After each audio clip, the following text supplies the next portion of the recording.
Welcome to Joint Session, Diverse Voices in New York State Cannabis. I'm Herb Barbot, former and first Director of Operations at New York State's Office of Cannabis Management. This podcast brings together policymakers, regulators, licensees, advocates, and industry leaders to talk through the realities of building a cannabis market in New York and what those lessons might mean beyond the state. In Season 3, we continue the conversation while we celebrate the 5th anniversary of the Marijuana Regulation and Taxation Act. We look at how policy translates into practice and how practice may impact policy. Through it all, businesses must navigate change, all while trying to prepare for where the industry may be headed next. We aim to bring you thoughtful, candid discussions about what's working, what's evolving, and what still needs to be figured out. Thanks for joining us, and now here's the episode. Our guest today is Sidney Barrett, who has the distinction of being the youngest licensed dispensary owner in New York State, if not the country. Sidney owns Dream Days Dispensary in the Buffalo Niagara Falls area. She applied for her license at 21, the minimum age, received her license at 22, and opened her doors at 23. She's a graduate of the State University of New York at Morrisville, where she majored in horticulture business management and minored in cannabis studies. Welcome, Sidney, and thank you for your time today. Hi, thank you for having me. All right, so you were one of the first graduates of SUNY Morrisville's cannabis program. What drew you to the program? Did you already have your sights set on owning a dispensary when you enrolled? When I grew up, I come from a very country town, and my family always, had a garden, and, my mom did get breast cancer and used cannabis throughout her treatment. And that was around 2016 when the medical program first started. And I was younger, but I did see what it did for my family. And I knew there needed to be more research. I knew we had to learn more. And that's what really brought me into the cannabis space. And then as I was going through high school, I actually started doing college classes and AP classes to get ahead. Mm-hmm. I almost graduated with all my prereqs done from high school. I graduated a year early as well, so a huge jump start. And SUNY Morrisville launched their program my senior year. So I actually wasn't going to go to SUNY Morrisville. I was going to go to another college out of state for cannabis research. And then SUNY Morrisville opened their program, and I ended up being one of their first graduates because I was so ahead and all the prereqs were done. And I just went and kind of helped build the program. It started off as like 12 students, and by the time I graduated, they were moving like lecture halls because they had 30, 40, 50 students now coming to the program. So it was very fun. Yeah, and I'm sure they're very proud to have you as a graduate. Yeah. So you describe Dream Days as more than just a dispensary. You describe it as a powerhouse of knowledge, empowerment, and trust. So where did that vision come from, and how do you and your staff bring that vision to life every day in the store? Yeah, so I studied it. We have a lot of knowledge. Even after graduating, I continued to study it. I'm a huge plant nerd and huge into science. And then I've also met a lot of my teammates at college, and we all had a same goal of, being the best, being educational, not just in it for, money, which a lot of these people are, we're huge on giving back, making sure people are getting the right product. If they need sleep, getting the right thing to get them to sleep, stuff like that. And actually, all of my management team has either past experience in the industry in another state, or they went to a cannabis college here in New York State. So all my management staff is like top tier, and it works out really well. So what's the single best thing about being the youngest licensed retail cannabis owner in the state? Is there a moment, an advantage, or a feeling that you wouldn't trade for anything? I really, really like when I go to trade shows or new vendors come into my store and they're talking to me and they don't realize like I'm the owner. They think I'm just like a bud tender or something, which is fine. I look young, I'm up there. I'm very involved. I do bud tend, so. But it's funny when I'm just, no, actually, I'm the one you want to talk to. I'm actually the one what? No way. Because I do look young. I look very young in person, too. So it's pretty funny. And another part that I really love is I love helping. I really do. So I also started consulting for other stores. So one of my favorite things is, having professionals call me for help, or having, grown adults with pasts, Mhm. In other businesses call me and, are stuck on a problem, and I help them problem solve. It's really cool and empowering, and I wouldn't change it for the world. Well, now on the flip side, what's the worst part about being so young in this space? Have you ever felt like you needed to prove yourself to a room full of people who may have underestimated you? Oh, for sure. Yeah, I'm very careful about what I post. I'm very careful about what I say. I really do try to, act more mature, especially in a room when it's needed. We are still, selling weed, but we're professionals, so I try to keep it together. I guess I would say one of the worst would be because I'm so young and new, I don't have that big of like backing or any like, life savings I can pull from or anything like that. So I am competing with some stores with bigger backing, and because they're more advanced and, have time on me, so, but keeping my head down, focusing on my shop, my people, the grass is green where you water it. So yeah, I really, really like it. Now, what's the most difficult thing you face day to day in running Dream Days? So maybe something that no business school could have prepared you for. There are a lot of uncomfortable conversations that you have to have with your staff. I know I mentioned a lot of my staff were my friends that I met at Mhm. college, or, I've become very close to now.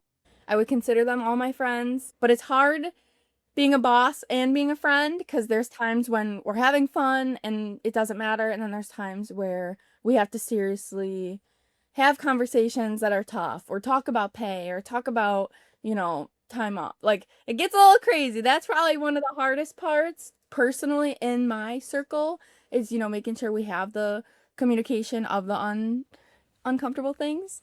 But recently my industry has hit basically the race to the bottom, they call it.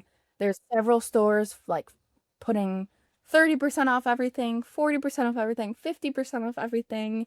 Just like deals, like I said, I could not offer, Mhm. just or else we would go under. So I can't do that. So, fighting the competition has came quicker than I thought it was gonna. Mhm. Um, but we're staying strong, so we're in it, but that's definitely the biggest challenge right now. All right. Cannabis education is at the core of your brand. How do you train your staff, and what does a typical customer education moment look like at Dream Days? Yeah, so a lot of my staff, like I said, was from college, had great education, and then at the beginning I just kind of trained everybody my exact way I wanted it done. Mhm. We're very organized, very, to the T. Um, but a lot of my bud tending staff, purposefully got them from other industries, from other places, not from weed, Mhm. because I wanted to basically construct the bud tender the way I thought it should be. So they're And not coming from other dispensaries. no, I won't let them. No, I want, new attitude, new values. We're very, very different than every dispenser I've seen. So I don't want anything carrying over. I just want a fresh, clean slate. Mhm. Um, and I pay my staff very well. Um, hoping that that helps with them working better, which I think it does. I treat my staff very well. I give them a lot of unpaid time off, paid time off. We're very flexible and everything. Free food, a lot of cool stuff. Very good. Free weed and stuff. But the way I train them is with a lot of the product. Like, you have to use weed to work, just because you gotta be able to explain the flavor effects, the real nitty gritty of each product. So when people start, they're on like a 3-week probation. I don't want them talking to nobody. They're overhearing all of my other staff and how they talk and the responses we give. We are, a little bit scripted to make sure we have those key points and key questions in. And then they have to try a lot of stuff. Mhm. And once they can name me every term and I think they're ready, Then they begin going on the register and communicating with the customers. But we're very, very picky. We're very, we want the best experience for the customers. So what are your friends, that were outside of the professional cannabis sphere and your family think about what you've built? Were they supportive from the beginning? Were there some people that you had sort of dragged behind you? Yeah. So when I went to college, it was a big, rift through my family. I did graduate early, so I was 17. I wasn't even like 18 yet, and I was going to study cannabis. Some of my family was supportive and, knew I would be successful in this new industry. And then, some of my more conservative family was, are you sure you want to go, hit the community college and just do, general stuff? I'm like, no, no, no. I knew what I wanted, and even though some people were telling me don't go and to reconsider, I followed my heart and I kept going, and I'm so glad that I did. Congratulations. Now, you talked Yeah. about this a little bit earlier. So what's your assessment of where the New York cannabis market stands right now? Are you encouraged, discouraged? Do you think that the state is heading in the right direction? Are there issues that still need to be fixed? Yeah, well, I mean, even when I first applied, it was a rocky road. The application, I applied the day it was open because I was ready and that was my plan. And the second it opened, I'm applying, and the site crashed. Oh. So like that's my first step into the industry was I wanted to be the first to apply, and the site crashed on me because I think so many people were applying. So that's how it first all started. And I told my family, hey, I applied for this. We didn't hear back for almost like a year, took a very long time. So even some of my family was like, oh, are you sure you apply? Like, are you sure this is gonna happen? Like they did not believe it at all. So the start was a little rocky, I kind of begging my way through. I didn't have money for lawyers or lobbyists. I did it all myself. It was a little tough, but I will give props to the OCM. They did the best that they could. But now in this industry, we do have almost all of the November queue out. Um, a lot of the micros are going, a lot of the growers are growing, things are doing well right now. But I think that the state needs a little bit more staff for sure. Just comparing the OCM to like the SLA, the State Liquor Authority handles just the bars. Mhm. Agriculture departments cover a lot of the other growing and so they have more departments than the OCM, and we're asking more of the OCM. So they definitely need more staff to help us get better and help with some of these issues we have been facing. They are doing a great job. They do, they have been answering. They have been going around the state meeting with us, like license holders, asking what we need, asking, our influence and our perspective, which is huge. I think that's very necessary. Um, I do think before they give out any more licenses or look at the other queues and stuff, they do need to make sure all the licenses are open and operating in order to see data, in order to see if we can hold more or not. Because I do know there are a few stores that have shut down or that are planning on shutting down, who haven't paid their taxes and the cash on delivery. So before we go any further and flood anything or oversaturate grows or retail or anything, I really, really do believe that they did a good job at getting out these licenses. They need to stop. They need to see all the people open, because giving out licenses and opening are two very different things. You can get a license without money. You have to find money. You have to find a spot. There's a lot of things that go into it and a lot of time.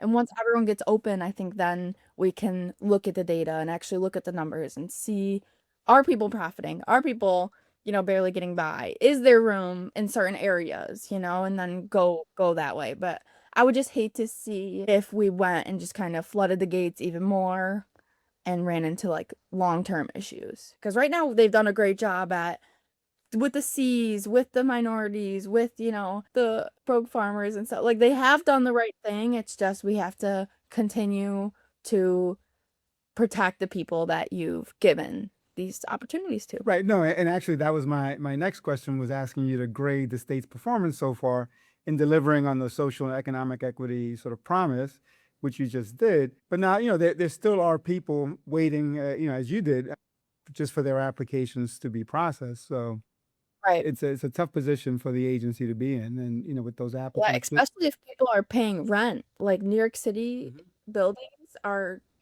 thousand, like, could be hundreds of thousands, and a lot of people don't have that type of money, and you know, it's a very tough spot. It was all a little bit crazy. I know there was some things in the MRTA, like the law, that they didn't follow, as in like I think you had to have a lease to apply, and then they did kind of do that December queue that didn't have a lease. So I know they're in some like litigation for that. But there's gonna be there's always gonna be hiccups. I just hope that they look at everything, look at the data, and make decisions based on that Mhm. and not based on some people and like, you know, some opinions. Right. Now, just beyond your own success story, what more do you think New York State should be doing to ensure that, especially equity licensees, young entrepreneurs, people from communities, most impacted by the war on drugs, can actually survive and thrive long term? Well, I know this isn't anything that the state can do yet, but I do think once the Mhm. 280E goes away, that will be a huge relief for a lot of us, Right. like even myself. And That's that's IRS code 280E yeah. that does not allow cannabis businesses to deduct some ordinary business expenses. Right, like payroll and stuff. Like I'm getting double taxed on stuff like that. Phantom income, they're calling it. It's, not real, and Mhm. it's, money going to things that really shouldn't be, compared to where it could be building more of the industry. So I do know that's like a huge bottleneck, and I do know some people who are planning on closing because they can't pay their tax because of this weird business thing with cannabis. So if there's any way we can change that with the state and have lobbyists or Mhm. someone helping us do that, that would be huge. Um, but other than that, I do think that there would be, you know, huge success in like C grants Mhm. or any C funding, because I do know, being like a minority owner, like a woman owner, especially being young, when I was looking for funding or looking for any type of help, it was scary. I got crazy deals. One time I got a contract that was like 100 years long. What the heck? You know what I mean? Like, that is not good. You set us up, to get these licenses. I showed you how much money I had. I showed you, everything. And they said I was equipped. And then I went on the hunt. And how were you able to cobble together the funding necessary? It took over a year or more, and I've worked with several different people. Unfortunately, like, I or my family couldn't help me, so I went for the private sector. Banks won't help you as well. So I had to go for like a private investor, private funding, high rates, high risk. But terms that I could approve and, agree to, you know, just kept working my butt off. And it was all because of my reputation. You have to preserve your reputation with your life, because especially if you're looking for help or partners or investors, like, because I was around the state helping other people open, I had the reputation, I had the experience. That's the only reason I got someone to help me out. And I think that why a lot of other people aren't opening. They have their licenses. They're kind of just sitting still looking for help, because it is risky. It is, but maybe if there was a grant or loan program, or if the state did end up working with some private bank, someone for help, because even me, like, there's no loans. Even now, even with like good numbers to show, they won't. So now, what is the next chapter for Dream Days look like? Are you thinking expansion, new programming, something new that we haven't seen yet? Yeah. So as of right now, Dream Days, we only have one location. It's doing great. The problem was the taxes. We're still trying to figure out a way to like be profitable while still paying phantom tax on money at the highest rate, because I'm young, I'm single, I have no children. Mhm. So the highest tax rate you could ever possibly be at. That has been a challenge for any growth in my end. I would love to have more than one store. I'd love to maybe buy a license or partner with someone with a C license who needs the help. But There's just not enough wiggle room just yet. But we are planning on making a YouTube account and just kind of giving some free education out there on like dispensaries in the industry to try to help the ways we can. And then I'm still consulting, helping other people open, and I do real estate as well. So that industry is a little bit more stable. So that might be a little bit more of the future. Well, and with the interest rates being what they are right now, I'm sure that's tough as well. Yeah. Oh yeah. That's at least you can get loans for that, and you can write stuff off. So, what would you say to a young person, maybe somebody still in school or just getting started, who sees you and what you've built and is wondering if they could do something like that as well? Yeah, anything is possible. I know that sounds crazy, but this has been a dream of mine forever. The amount of people that told me I wasn't being realistic or that I was crazy and that I didn't know enough people to get a license and stuff, it comes from within. It really does. I believe in manifesting. I believe in if you want it and you are willing to work hard for it, you can do anything that you want. And it just starts with a simple plan. Write down your first steps through 10 steps, and just keep going. No matter what people say, just keep going. You can do whatever you want. That's perfect. Now, is there anything else you'd like to add before we conclude here? I just want to thank you for going and, pushing education, because we need it. There's a lot of people not speaking out and a lot of education and influence kept inside. And thank you for going out and, getting the word out. And where can people find out more about Dream Days Dispensary?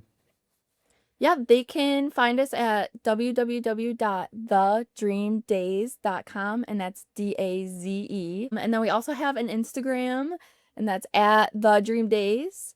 And we also have Facebook, Dream Days Dispensary, and we're going to start a YouTube soon as well. All right. Well, thank you again for your time today. Sidney Barrett, owner of Dream Days Dispensary in Buffalo, New York. Thank you. That's it for this episode of Joint Session Diverse Voices in New York State Cannabis. If you enjoyed this episode, please leave a rating and review on your favorite podcast platform. It helps more listeners find the show. In addition, please share this episode with colleagues, advocates, and anyone interested in the state of cannabis in New York. Joint Session is produced by me, Herb Barbot, together with executive producer Robert Curtis from Simlev. Thanks to Cultivated Daily for the news and insights that keep us informed. Subscribe to their daily briefing at cultivated.news. You can follow Joint Session on Instagram at jointsession.pod, on Blue Sky at jointsessionpod.bsky.social, and on LinkedIn at Joint Session Podcast. If you have any comments, questions, or suggestions on topics, reach out to me at herb.jointsession@gmail.com. Until next time, this is Herb Barbot. Thank you for listening.